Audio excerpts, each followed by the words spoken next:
Okay, I want to talk about a show I just started watching. Okay, what is it? It's brand new. Oh. I believe it's technically on FX, which means you can watch it on Hulu and on Disney+. Oh. It's called Shogun.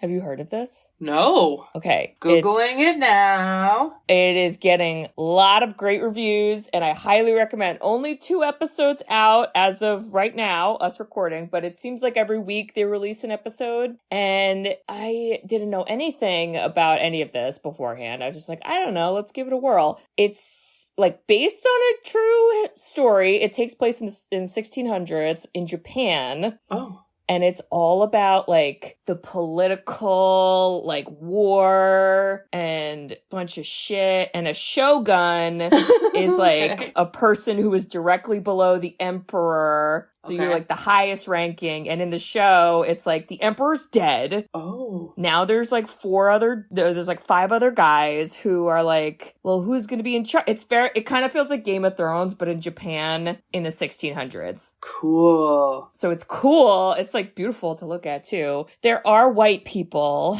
you know. But apparently this was historically accurate, where part of all the, like, fighting is because during that time in Japan, all these white Protestants came into the country and were like, we're going to teach you religion. It's just religion. But then really they were like, we're actually trying to overthrow your government because we're white people. And then different white people from England come, and then they're like, they're the bad white people. They're trying to take over. And then some of the Japanese are like, no, we love God. Why would that happen? And then other Japanese people are like, fuck you, God. Now we're fighting. And I was like, why does this keep happening? Well, it looks like from the 1980s, there was a TV show. So this was based on a novel. So maybe that was also based on a novel. I think that was like maybe an old school version of this. I don't know, but it's cool. And it does have like Game of Thrones vibes. A lot of psychology. And a lot of cultural, probably a lot of East-West cultural stuff. Yeah. And, you know, there's like subtitles, obviously. Love that. But just very, I don't know, it hooked me. Do they look super authentic? Because 1600s, it's like, you know. Yeah. No, it does. And I mean, it's like Japan, so it's beautiful. Oh, wow. Not something I was thinking you'd tell me about. I don't know. I just got in it. And I was like, these motherfucking Protestants. Like, Hulu, I'm on it. Get on that. Yeah, let me know what you think, because I think it's, like, really good so far. Sweet. Sisters who've seen it. We are the sisters who've seen it. Sisters, shooby-dooby-doo-wop, sisters, shooby-dooby-doo-wop, sisters, sisters, sisters, sisters. Sisters who've seen it. Hello. Hello there. Welcome back, listeners. What's going on? Guys, got your bug spray and definitely a first aid kit. We're going to need one. A financial planner, too. An IRA. A DoorDasher. I don't know. How did these kids eat? These are great questions. It's like, but that Christopher Lloyd. What a freaking rock star. All right, well, listeners, I'm going to introduce ourselves because we're not campers. Maybe on the inside, but not in real life. So, we are the Sisters Who've Seen It, the podcast where 2 sisters who are not movie critics look back on some of our favorites throughout the years through a psychological, ethical, and familial lens. I'm Katie. I'm Bridget. Oh, shit. Gotta find a line. Oh. I'm too smart to be stupid. No, I got it wrong. Well, that's connected because the only quote I see is, we're not complete morons. And I'm like, where did that happen in the movie? Just because I'm smart doesn't mean I can't act stupid. Oh, that was at the end, right? I remember that. Yeah. A gang of unruly kids in the area. Wow. Bridge, what's the movie this week? It is the 1994 Missed the Best Year by 1 year. Oh! So 90s. It's Camp Nowhere. Wow. Are you thrilled I made you watch this piece of history, artwork? Honestly? I mean, like, time capsule? Is it not perfect? The very first time I've ever seen it. And, like, That's kind of fun. I know! It was kind of fun. I know, and I will give super credit to Christopher Lloyd, I think, carrying it on his back, and the fact that it was just fun. They were like, you know what? We're going to have some conflict, but mostly fun. This looked like the type of movie where if you were a kid who was acting in the movie, that it was just like hangout playtime all day, every day. Like, that's what it felt like for What them. I didn't remember was how, like, young they were. In my head, they were, like, 8th grade high schoolers, but they were really, like, 12. They were which made, like, some parts weird. Well, I guess we'll talk about it. We'll talk about it. I think this is your synopsis. You can do it. Let me actually I just read what I attempted to write as the one sentence. I didn't write it right. I don't know what it says. And I roped in James to watch this with me. Had he ever seen it before? I don't think he has. And he was like, Christopher, let me just sit down. And then I was like, ha ha ha. So an out of work actor is lassoed into service by a group of teens. And when we say teens, we mean preteens. 12? I mean, what? Okay. Young teens. Yep. We have the star, which is Jonathan Jackson, a.k.a. Morris, a.k.a. Mud. Jonathan Jackson, just to tell you, do you remember a film called Tuck Everlasting? Yeah! He was Tuck. No! So he grows up and he's Tuck, and most of his career has been in, like, soap operas, like General Hospital. The drama. Oh, literally. Wow. He's the star, and the ragtag team has Andrew Keegan, which, I mean, see our 10 Things I Hate About You, you know. Wow. Marnette Patterson, which is Trish. Is she the blonde one? She was the blonde. And then we have Gabby Nowicki, who is Melody, who is supposed to be the fat one. Jesus I Christ, cannot. The 90s were fucking... Ozempic's gonna do it again. I swear to God, I'm gonna lose my shit. It's already happening. I'm gonna lose my shit, Katie. This ragtag team is getting ready for summer camp. And because they're a bunch of privileged white kids, their parents are sending them away to probably very expensive camp that none of us can pay for. None of us can pay for. Yep. And they're bitching because they don't want to go there. Okay? Andrew Keegan, I think, is the only one that should bitch because he's being sent to military camp. And that does sound like that sucks. Yeah. Trish is being sent to Broadway camp. She likes to sing. I don't understand what the deal is. She's mad about it. I don't know. She's mad about it. Mud is being sent to computer camp. Now I get that. That's kind of like... In the 90s, I don't think computers were as cool as they were now, and so I get that. Yeah. And then Gabby is being sent to fat camp, and if y'all look her up in this movie, this bitch is skinny! She would have been, like, I don't even know. She would have been the girl that showed up at fat camp, and then all the other kids would have bullied her, because they would have been like, you're not one of us, and then she'd be like, everything's wrong, and nobody loves me, and then she'd need therapy, like all of us. Horrifying. Wow. So, Mud makes an offhanded comment that says, I wish we could just go to our own camp. And then Andrew Keegan, the little rebel instigator, he's like, Mud, great idea ever. All we gotta do is find an adult and we'll make our own camp. That's all you need. That's one literally adult. all they did. And he finds Christopher Lloyd selling cheese in the mall. Oh. Blackmails him because he used to be an old teacher and is about to be arrested. And so Christopher Lloyd says, hey, you know what? Somehow your parents don't just give the money to the camp. They give it directly to you. And then I take the money. And so you'll pay me to go to a camp that then we rent. And you guys just do whatever you want. And I just kind of hang by a lake by myself. I mean... It's not a bad gig for him. It's a pretty good gig, and I've never been offered that. No, not yet. They have the time of their freaking lives, and when I tell you this movie uplifts your mood, they had a blast, okay? They really did! These preteens were fucking killing it. And not only did those four find out, but just as we know, you tell one person, which was Walter, and then fucking Walter tells Betty, okay? And then Betty tells the fucking universe, and now all of a sudden, this is a startup, okay? This is on its way to be $1 billion startup, okay? Which is the camp that the kids run. I'm sure it's going to be the Montessori camp in 2045. This already exists in Utah. Yep.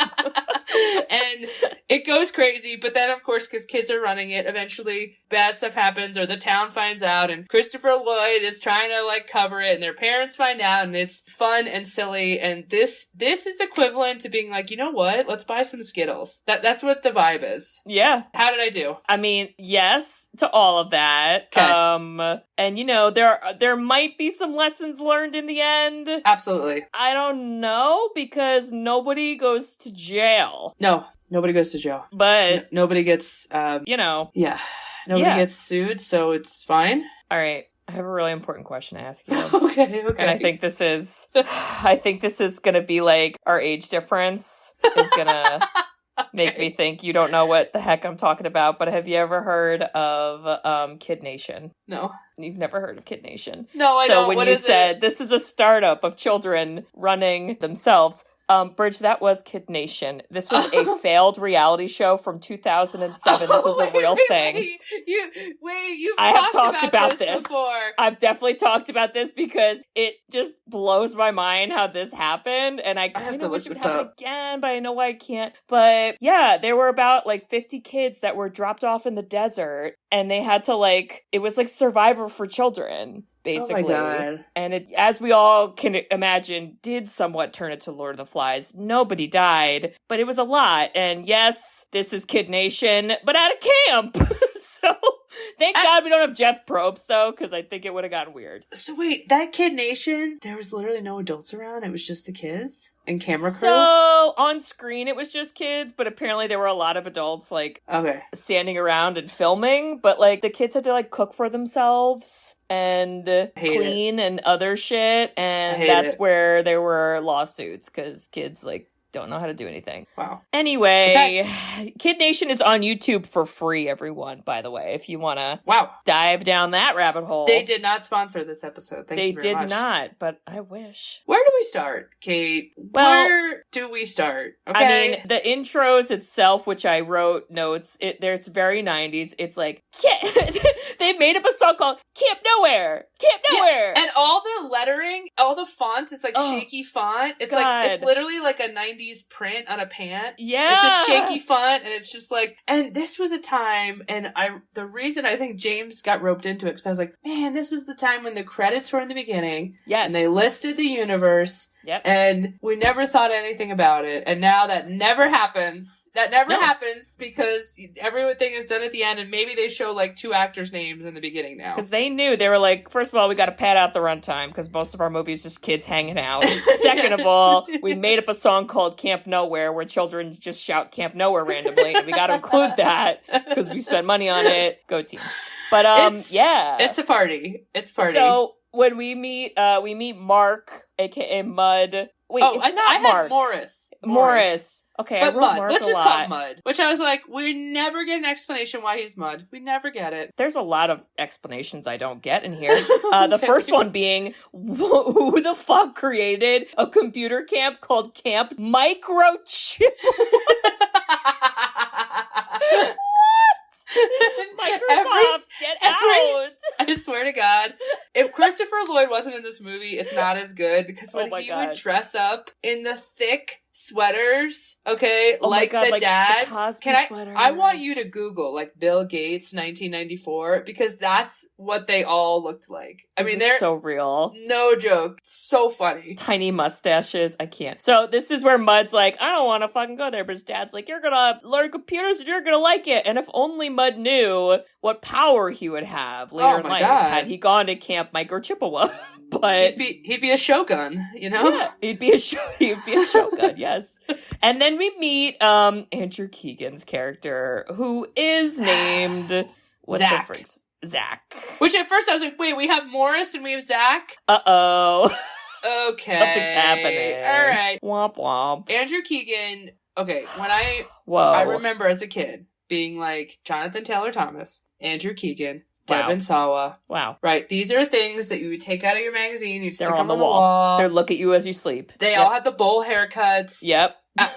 I look back and I'm like, what a shame. There's, so many more beautiful people, but they all look the same. And Andrew Keegan was one of those. You were just like, what a stud. But when this movie came on, I was like, he's a baby. He's so little. Oh my God, he's 11. I was like, ah!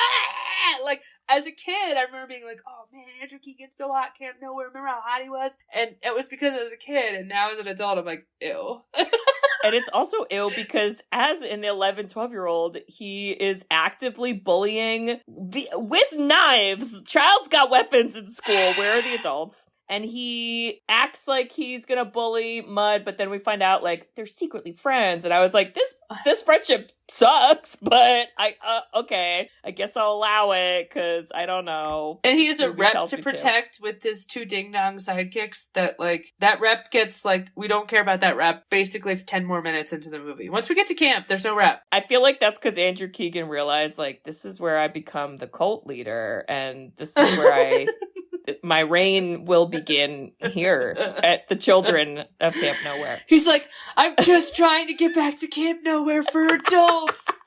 It's like, That's come on, the first guys, thing don't he you remember plays. this song? Camp Nowhere. Oh my god. But I actually felt like this whole beginning was very quick, which I liked, which was you meet the other 2 friends, which I'm like, what is the origin story of our friendship? Are we just neighbor friends? I don't believe it, because we have a super popular girl. Everyone's different. We have 2 nerds. Mud and Gabby are nerds. Why is Gabby Trish- a nerd? What did Gabby do? I don't know, but Trish and Zach are cool, but everyone's afraid of Zach, and Trish is the coolest one in school. And all 4 of these motherfuckers are hanging out. Yeah. Why? And they all, like you said, are like, we all gotta go to camp, wah, wah, wah, wah. The fucking camp that Gabby's supposed to go to is called Slimmerella. What? And Christopher Lloyd dresses like Richard Simmons. I have so many questions. None of them are answered, and it goes fast, so it's okay. Oh my god. When, out of their mouth, she was like, oh, I have to go to fat camp again. If I was drinking water, spit all over the room. I was like, excuse me, this girl is maybe 70 pounds. Listen, I'm telling you, I watched MTV's Fat Camp. I know we've talked about this so many times. If that girl rolled up to Fat Camp, all the other girls at camp would have hated her because they would have said, you shouldn't be here. And she'd be like, it's not my fault. My mom made me come. And then just everybody's upset. And like, nobody wins. It's a horrible time. I'm glad you brought this up, because what's that show, like My 1,000-Pound Sister or something? What is it called? It's is it my? I thought it was My 1,000-Pound Life or something.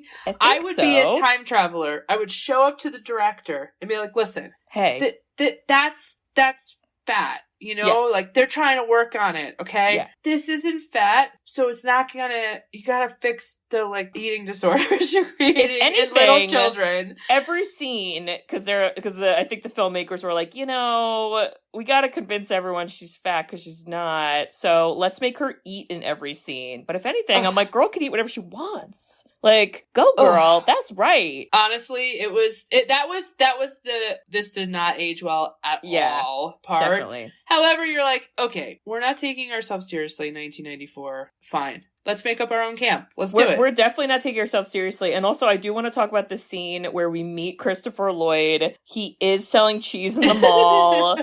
Thank God we're at a mall. It's the 90s, so like check that off the bingo card. But okay. This is a weird scene, right? Okay. Is it weird? He's selling easy cheese, which, like, do you remember, like, in a can? Like Spread cheese. Yeah. Listen, this was such a big thing. Like, me and neighbor Ashley growing up, we would fucking put that shit on all the crackers. It was like, I remember thinking that was the coolest thing in the world. Is like, you would just have cheese in a whipped cream can and spread it everywhere. And now that I'm an adult, I'm like, that is the grossest thing. Christopher Lloyd got in my head.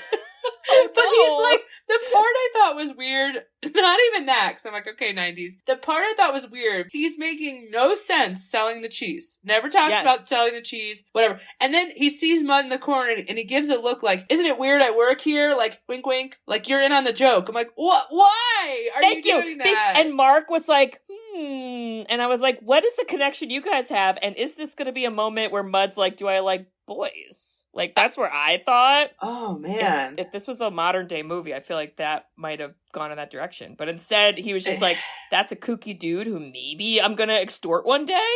Possibly the next scene. The whiplash. I'll have to remember him. As you quote, the emotional whiplash from selling cheese to I'm going to blackmail you was quick. It fucking Your was neck super hurts. quick. I do feel like Christopher Lloyd may or may not have been drunk a lot of this movie. It's just the vibes he gave off. Not like scary drunk, just like, whoa. It's like it's a lot of incoherent sentences happening.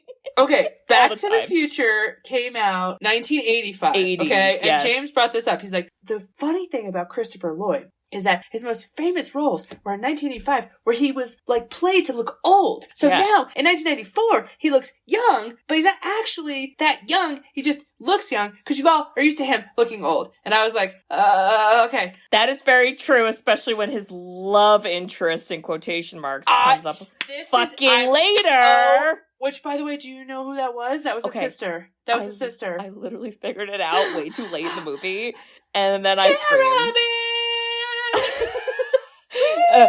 Not Mary Catherine Gallagher. It's Mary Robert. Mary Roberts. Mary Robert, I think the redhead. The nun. true listeners, if you're following these fucking, you better follow us. I feel like I'm so impressed if you're following all the fucking jumping we're doing. Here's the thing. Yeah. Okay. I'm so glad you brought up that relationship because I was like, I can't. It's like when we went on that podcast with those male podcasters that we were like, there's no way.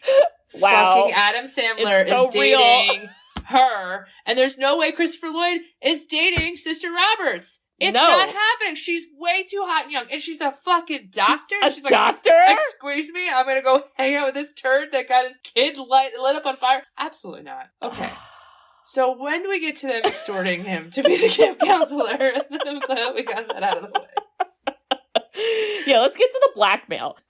Because somehow these children who hate computers, and it is the 90s, and I don't think there is actual Google, they figure out who this man is, they figure out where he lives, they figure all this out before a literal, like, private investigator or someone figures it out. Who's played by an awesome guy, and I'm trying to find his fucking name. I've seen him in things before. Oh, T.R. Polk. He has been in so many movies. I will pull up whatever the hell they were. Let's see here. So many movies that, of course, I'm not naming. They're like, I know him from Christmas with the Cranks, which is Christmas with the Cranks. You know, a magnum opus, but he was there. Snow Dogs, Raising Arizona. Oh God. My best friend's wedding. Like, if you just fetch, I mean, he always plays that, like, I'm a Texas cop and I'm tough. Yeah. Well, he's not that tough because he literally couldn't find this man before the children, and basically Mud is like, hey, bro, you used to be a drama teacher, and we don't know why he got fired. Which is weird. Or maybe we do, and I blacked out. I don't know what happened. I don't think they told us, and I thought the same thing. You used to work with children. You got fired. Ooh. We're gonna go back with children, and you're gonna do your acting thing again. I'm a little nervous. What's happening? There's no other adults, and I'm sweating. But Christopher Lloyd's like, cool. Let's fucking lie to the adults. And at first, he's only going to be getting paid, like, they were like, we'll give you $1,000. And I'm like, what? But you guys, there's like thousands of dollars. What do you mean? Like, there's so much money and you're only giving him that? But Christopher Lloyd's like, fuck it, let's do it. Okay, wait, we have to add the one part. Christopher Lloyd's in a trailer, and he somehow has like this garage shack thing where he's hiding a yellow car that he has no payments on. And the reason that T.R. Polk is coming in to find him is because he's like, I need to repossess this car. I own your debt. You haven't paid this in like years, whatever. And Andrew Keegan hotwires it, hides it. And this is also the story on why Christopher Lloyd is like, you know what? These kids may not be so bad. They're helping me not go into jail. So yeah, sure. Give me $1,000 because that's when Mud lays down the law and is like, well, if you don't do it, I know who the fuck to call. T.R. Polk. I was like, Jesus, Mud, that escalated. Get you fucking arrested. Also, I'm a nerd who can't stand up for myself, but I can blackmail you. Quickly. Yeah. This is very much the, have you ever seen any of those like Ernest movies? Yes. I feel like this is like the Ernest part of the movie where Christopher Lloyd is dressing up like different weird characters and he's trying to convince all the parents like, oh, that computer camp you're sending your son to sucks. Come to mine instead. And then he does that for all the parents. And they're all like, it's so funny though. Fucking sure. Now, okay, fine. I will suspend disbelief for drunk Chris Lloyd. I will do it. And I'll say, sure, these 4 children agreed. But, Bridge, then there are 30 more children who appear without the help of Christopher Lloyd? How did their what do you mean? How did their parents sign up? I want to tell you about a time before social media. Okay, and that time was Zach's dad is sending him here And everyone's like, well, those are the 4 coolest fucking kids. So we're just going to do whatever they're doing. And that's our version of credibility. And this is how you get Theranos, Kate. I mean, it's just, that's how we got there. You know what I mean? It's just A plus B equals word Theranos. of mouth without any, like, you research or validation, and here you go. And the best they all part... said that. The parents all said that at the end. They're like, well, we thought that Trish was going where blah, blah, blah was going. Ashley was going where Trish was going. And Trish always goes to the best. And so we thought it was the best. Oh my God. Horrifying. The best is too, the kids are like, all right, guys, this is there is a lot of like kind of children Ocean's 11's moments that happens, and I kind of love it, I'll be honest. And one of them is we have to write to our parents every week, and we're going to tell them there's no Parents' Day so that the parents never come. And again, all the parents are like, we're fucking cool with it. Okay. Bye. Wait. My favorite thing was how they panned to okay, hold on. Let's take a step back. Every 90 movie we've ever done positions parents and adults as the stupidest people in the world. Yes. So because we're in our 90s bubble, we know they're stupid. But the funniest part was like, Mud's parents were like, we love him, but like, we're passive. Trish's parents, like the dad was like, we could just stay in Europe an extra 2 weeks. Yeah, he did not give a fuck. And then Zach's dad was like, way to be tough, military tough. And I was just like, this is ridiculous. Yeah. And wow. But it's fine, Bridge, because the children rented a bus without any adults. The children rent a camp with kind of an adult. With Christopher Lloyd. But basically, there are no questions. And then, okay, and again, this was the first watch I've ever seen of this movie. So in my head, I don't know why Bridge naive me. I really thought that Christopher Lloyd was going to be like, all right, kids, I'm in charge. No, he's like, see you in 2 months. Goodbye. And then he like leaves. Let's just do some fast math here. It's Kid Nation! There's 30 kids. Oh my God. They're getting like $1,000 for the summer. Everybody's kids. We got $30,000. Oh my God. $1,000 goes to Christopher Lloyd. They're left with $29,000 just alone for 2 months. Maybe the camp they rented was, I don't know, $5,000. Okay, we're still doing $24,000. I mean, this was fucking Christmas for them. They ordered fireworks. They ordered Nerf guns. They ordered Twinkies. Somehow there was food, thank God, because I was most worried. I'm like, how are we going to eat? Will it be cannibalism the first night? Also, can we start a fire? But no, everything's great. And, you know, they really don't run into that many problems right away. It's kind of like fucking chaos fun times. That's what made it awesome. I was like, I mean, it was awesome. I want to live in 1994. Like, yeah. I want to live on a lake. And like, the plots were so stupid. Like, the one kid, Walter, thought Betty was hot because she did skinny dipping. And so he's always trying to get her skinny dipping. But of course, she thinks he's an idiot. And then, like, you know, Andrew's always trying to, or Zach is always trying to fix cars. And Trish is always going shopping. And you're like, honestly, I don't hate this. This but just also, feels like... Zach and Trish are, like, making out a lot. And I was like,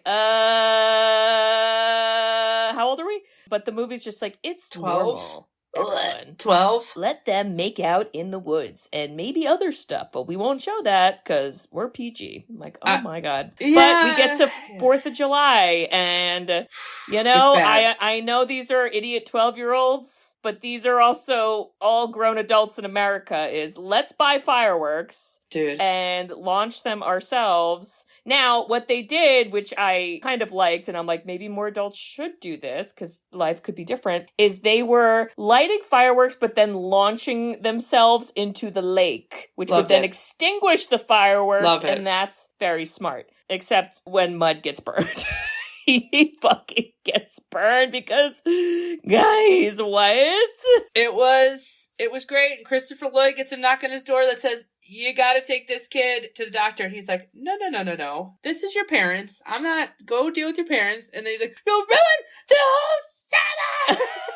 Which is true. They still probably have about a month and a half left, you know? Just doing, like, definitely. July 4th. So he's like, fine, I'll take you to the doctor. And then he falls in love with her. So. Wait, how did he find this doctor? And is she like a sketchy doctor? Because. Do not know. We're in her home and I had questions. I do not know. And I have to tell you, you're just filling out random forms. Nobody knows who anyone is. And I love that he gave him a fake name called Rudolph. And he keeps calling him Rudy. And it cracks me up the whole time. Where he's like, Dad. He's like, Rudy. Rudy. Oh my God. But the doctor is a little suspicious. She's like, how did you do this? The oven? Huh? Like, I don't know. It was the right amount of suspicion. But I also feel like she was an idiot. No? I do feel that way, and I also was like, do we need a weird adult dating subplot, or could we just focus on kids, like, having Nerf gun battles? I don't know. I wanted to see, and Kate, that was life in the 90s. You bought a Nerf gun, and it was you would a never-ending and it was Nerf gun the commercial. Thing, and yes. water balloons, and, you know,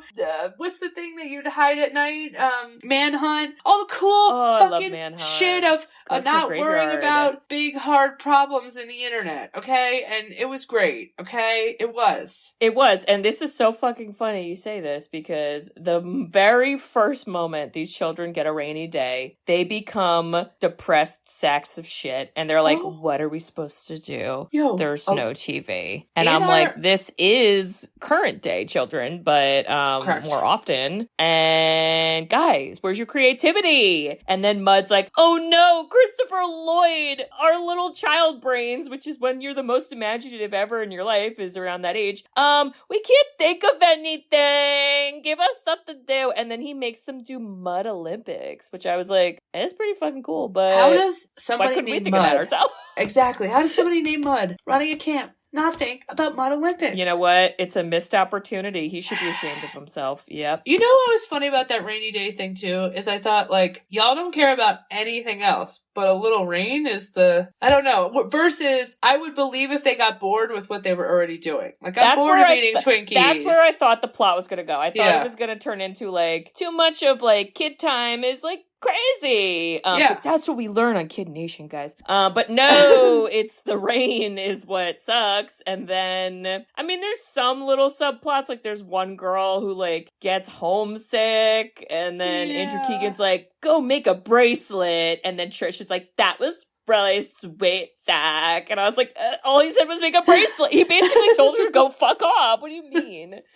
Well, and we have to make the note, this is, at some point we see Jessica Alba's debut film. I saw her for one moment. 1 second. And I was like, whoa! And then she disappeared. She might have, like, where is she? Is she still at the camp? I don't know.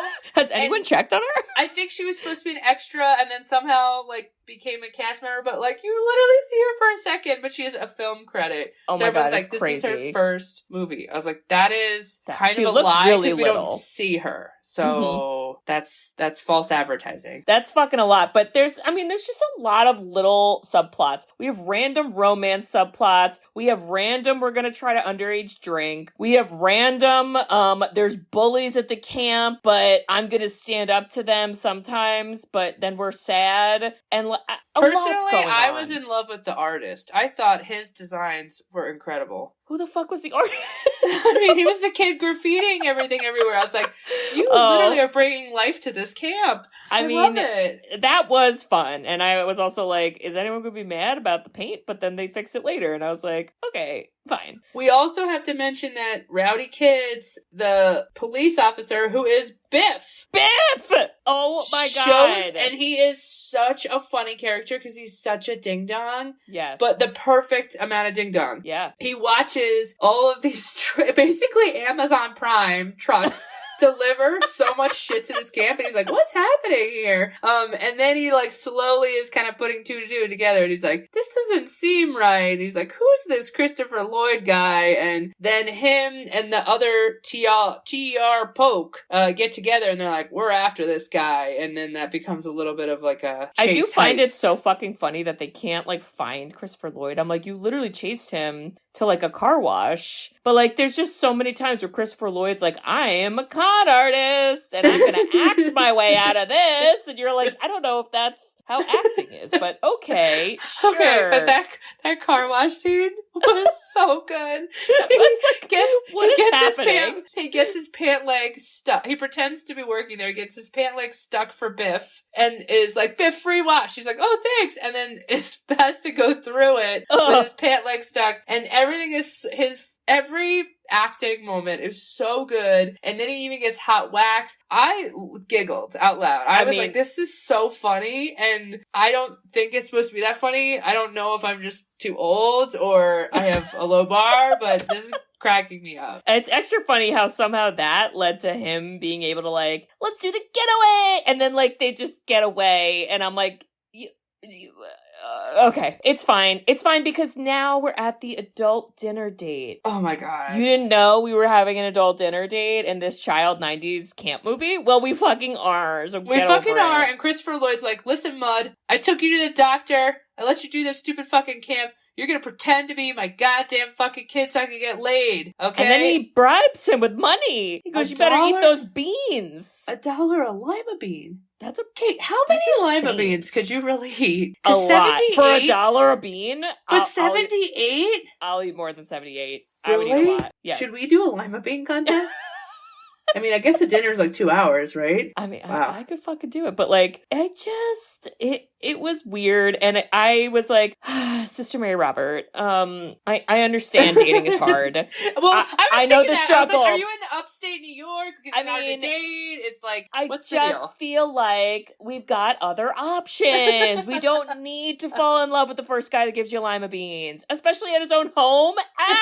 That's how we get like human trafficked, girl. Literally. Fucking 90s, The only good thing, and as you mentioned at Top Gun, is she didn't cook, okay? Yes. She had a meal cooked for her. That is true. That is true. Was like, so fine. Yeah. And there was a child there. And I love the part where he's like, oh, I'm going to put him in his room to go to sleep. And she's like, okay. And he opens a door, and the door is like... to the outside. It like throws him outside, and then he just falls on the ground. And I was like, what is this fucking...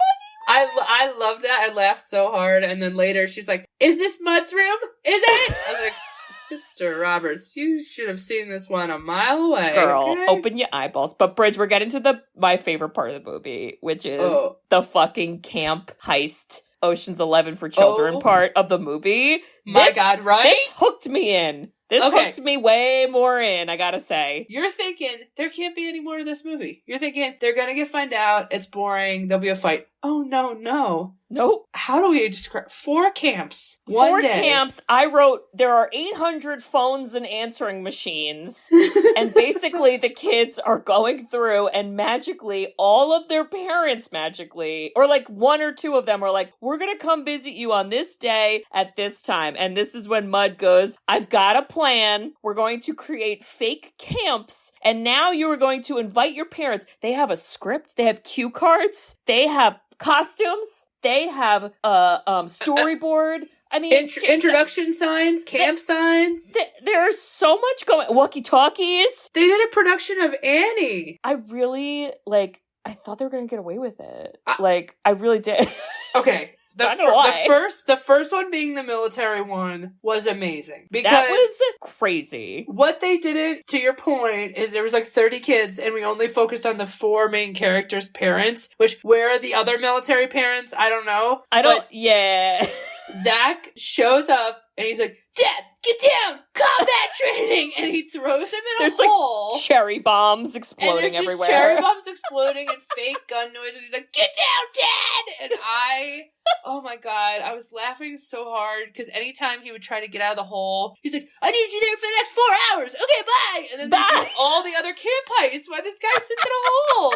Like, 90s parents were the stupidest. The best part, too, is, like, they don't do the thing where there's, like, 1 or 2 kids that are like, no way, we're not participating. All these kids were fucking in it to win it. My God, a little girl's about like, that. oh, you want me to sit in a tree for 8 hours and, like, shoot a paintball gun every now and then? I'll do it. And I was like, damn, this is teamwork. I go, corporate could learn something from how these kids got together, which is give everybody freedom and money. A corporate retreat is they have to reenact the 3rd act of Camp Nowhere. And, talk about bonding. Amazing. You know? Oh my God. But that was great. I love the fucking sign where they're like, okay, now we gotta change the sign because it's 2:00 and this is the drama parents and here they come. And then they just like change the sign. They divert all the parents to a like random room where they're not allowed in the room. It's a whole fucking heist. Little orphan Annie from the sidelines. Well, and they make it the parents' fault. They say, oh, I told you to get here at, 12. And they're like, they told us to get here at 2 or like whatever it was. So it's just the last number on the side. Amazing. And they have a fake audience. It's amazing. Like it's fucking Kevin McAllister setting this up. I could never. I was just like, and then they run off and she's like, you were brilliant, twin. Trisha's mother singing Annie. Is our mom? Is that our mom? Queen. Love. So fucking good. God. And then we get to what was the one after that one? The fat phobic camp is next. The fat camp where the kids put pillows. They're all wearing sweatpants, sweatshirts, and I was like, this is basically the plot of Heavyweights happening in real time. And I gotta tell you, when the mom shows up and she's like, Gabby, you're so thin. I was God. The generational trauma inside of me. All the millennial women cried. In that literally, moment. she's done nothing but eat pancakes, and her mom's like, now that you've gone to fictitious fat camp, you're thin. I was like, oh, I hate it. But that was really good, too. His whole shtick was, we give the parents bad tasting cake, and that's how they think we're all like They think it's diet food. And she's like, brilliant! And I was like, it is a little brilliant and stupid, and I hate everyone. Dude, I can't. The other day, so at the grocery store, they'll like sell pre-made meals. Oh, and wow. I had one the other night and I was like, I love everything about this, but I keep thinking of a lean fucking cuisine. Oh, not the lean cuisines. This black goddamn tray with like, we have so many lean cuisines. Oh my God. Stab them with forks and then Dude. you're just eating like goop that maybe once was food, but probably not. I don't know how our insides didn't just disintegrate from that. I'm still waiting for them to. Let's get to the computer camp where they somehow tie in the airplane bridge. This is another moment where I was like, you lost me, movie. What do you mean that every day at 5 p.m. there are fighter jets that zoom over your camp? Why the fuck do I care? But Bridge, they made me care. They made me care, Bridge. The entire summer, we didn't like that loud airplane noise. Never talked about it again. Never talked about it, never questioned it. But that plot was like, you know where we're going to use this? On Parents' Day. And we're going to create how they hacked into the Air Force code and somehow sent planes to, like, bomb a city? What was happening? I don't know, but I love how the dad's like, this is amazing! Wow! Like, computer skills are great! And I was like, what the fuck? It's happened. Also, where'd we get all the computers? But I guess we also had $24,000 floating around.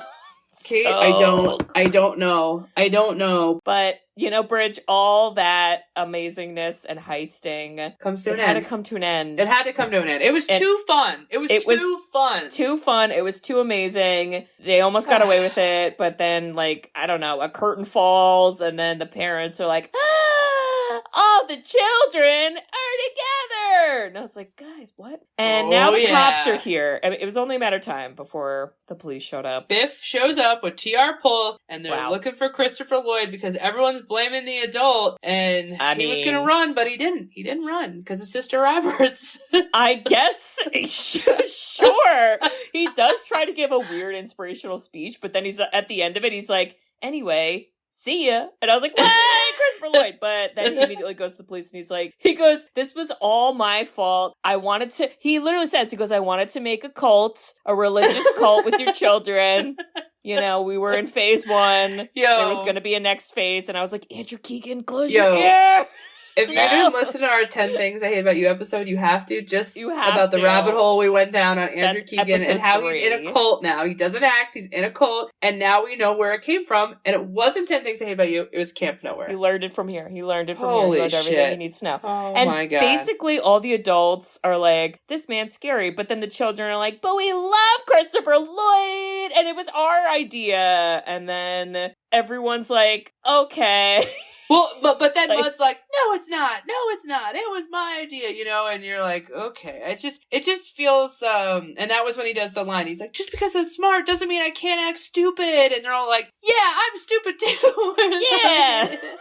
And I feel like, I don't know, the parents were not actually that mad. No. They were just like, this is preposterous. Here, we'll give you a ride home, Tommy, to your house. I don't know. It just felt very, like, swept up, and then nobody pressed charges, so I guess we just cleaned up the camp and called it a day. I mean, basically, nothing bad happens, and most of the main characters then make out with someone. No consequences. No No one's consequences. grounded, in trouble. It's Nope. the 90s. It's the 90s. Is it accountability? If so. And the camp owner must have been thrilled because their heist had a fresh coat of paint, like incredible new computers. There's probably leftover Twinkies. I mean, like, the amount of Nerf guns. He could actually now run a real camp. A real one. Or he could just be like, any children are welcome. I'm not supervising you. Fuck off.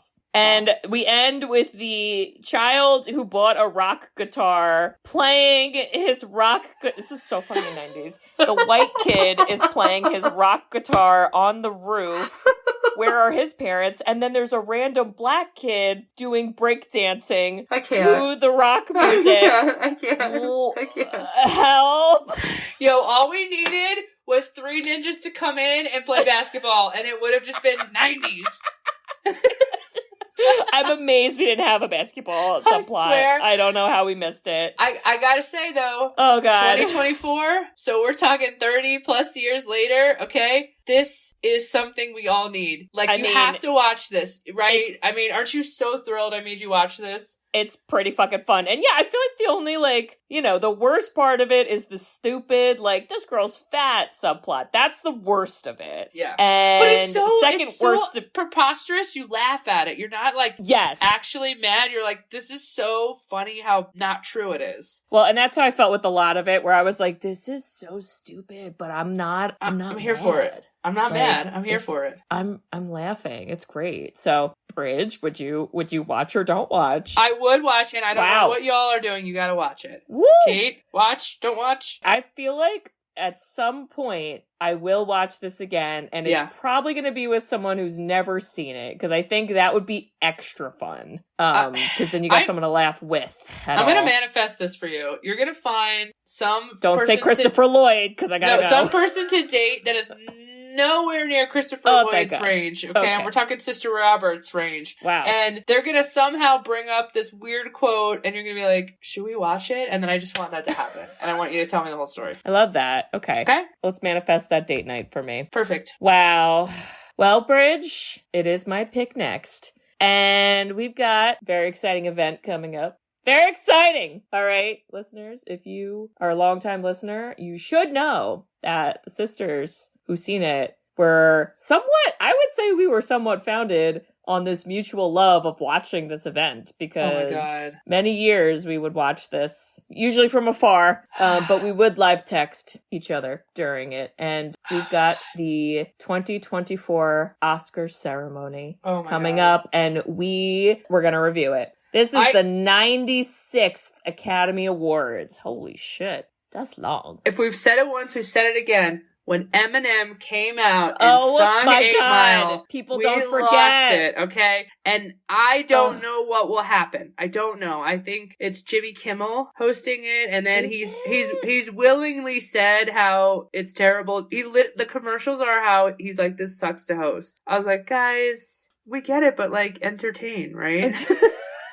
You're right. He is hosting. And I don't know. Like we got Barbie, we got Oppenheim, we got the whole thing that's been going around the awards. We're just gonna go run through them all again. Yeah, I feel like I read this somewhere, and I don't know why this was like a thing that was on Twitter that people were really excited about. And I was like, oh, I thought this happened every year, but apparently not, where last year's winners are going to be the like presenters for the awards. That's fun. Which I guess I just assumed that's what they always did, but I guess it wasn't. I guess sometimes it's like random people. And the famous slap was last year, right? No, I think... Oh, was that last year? I think the famous slap was last year, right? Well, I don't think Will Smith and Chris Rock will be repeating that. Or maybe they will. Who knows? I was just going to say, we know Will Smith is not going to be there. I don't think he's invited. I mean, absolutely not. But there's no way it's going to be as dramatic. I could put money on that. There's no way it's going to be that dramatic. But I hope there's something fun. That somebody doesn't get hit with. I want it to be actually fun, not